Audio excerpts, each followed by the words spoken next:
Hey, welcome back to this mini lecture. My name is Dino. This one is on information architecture principles.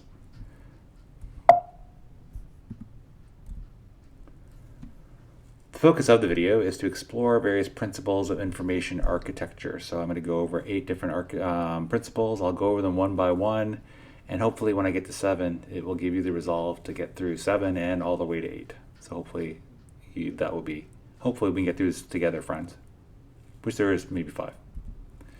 Principle number 1, objects.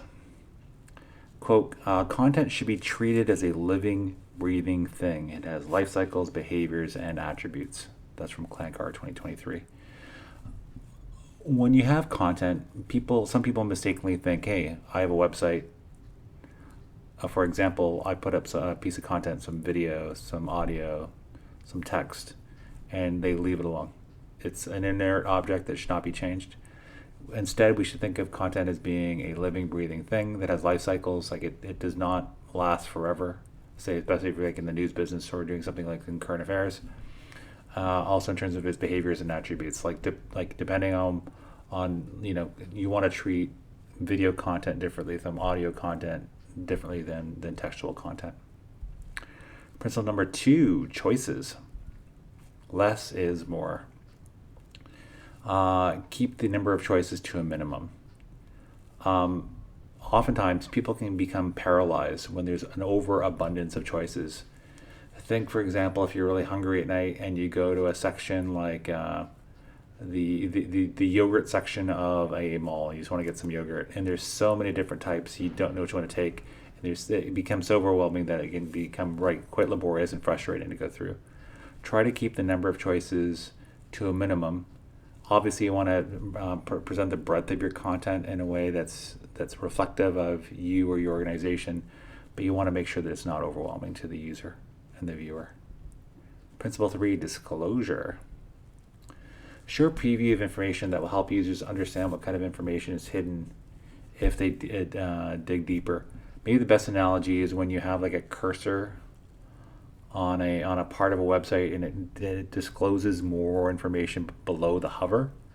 By giving like both a sort of a smaller label, like through a URL that has a name to it, plus you're able to show beneath it what's like something that's like more information that's below it. You can both make it narrow enough through the hovering, but also deeper if they stay for longer, to be able to get both the sort of the overview, but also more in depth, so that if they like your content, they'll continue to stay and explore your site or app.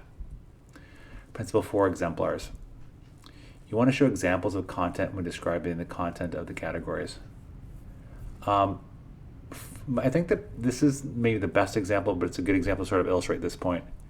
For example, if you have a smartphone with icons on it, it makes to have sense to have a lens looking like a camera looking icon on it, so that you know that the content that's underneath that icon, because it looks like a lens or a camera shutter, you know that it's a camera, so you know it's the ability to take pictures. By showing this type of example that describes the content below it, it makes it easier for people to understand and navigate. Like know what your icons are, what the functionality of your app or your phone are, and then be able to dig through it. Principle number 5: front doors. Assume that at least 50% of users will use a different entry point than the homepage. Sometimes when we do not assume that, when someone goes to a different entry point, they can become confused because they don't know where they are, they don't know the context, etc., etc. By assuming that 50% of users will use a different entry point, you can provide them the proper context so they're not frustrated as they go through your site. Principle number 6: classifications. Offer users several different classification schemes to browse the site's content. Unfortunately, it's wonderful that people have a diverse way of looking at things, and that's amazing. However, the way that you think and classify information, say the labels that you use, may be different than the way the classification categories, the labels that others may perceive your site to have, for example. By having different classification schemes, it can allow people that may think differently than you and have a different idea of the content they're looking for, be able to find the content that they need to find. Principle 7. We're almost there, friends. You can make it. Navigation. Keep navigation simple and never mix different things. I think the best example of this, just as an example of it, is the idea of a flow chart. You know, with directional arrows on a flow chart, you know, normally you start at the top and you follow an arrow downwards to the next decision point, etc. The next icon that sort of leads you to a decision. By having those types of things like an arrow that points you in a simple way, and then conversely, having, like, say you're on a website, having an arrow that goes both, like, there's only two directions, forward or backwards. By keeping that kind of navigation simple, it appeals to people's previous experience, for example, using sites, and it helps them be able to navigate your site and get through it easily, quickly, get the information they need, and they'll be happy. And finally, thanks for making it this far. Growth. Always assume that the content on the website will grow. Make sure the website is scalable. If for example, most of the videos I make are now hosted on YouTube.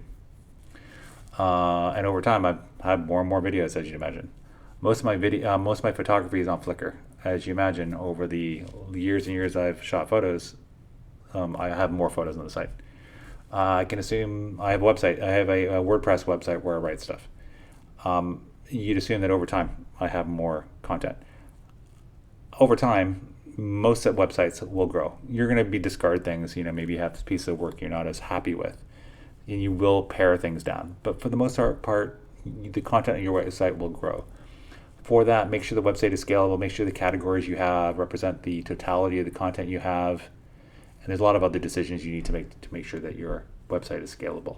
But always remember that your website and information architecture, like the thing that you'll be doing, like an infographic, data visualization, etc., will grow over time.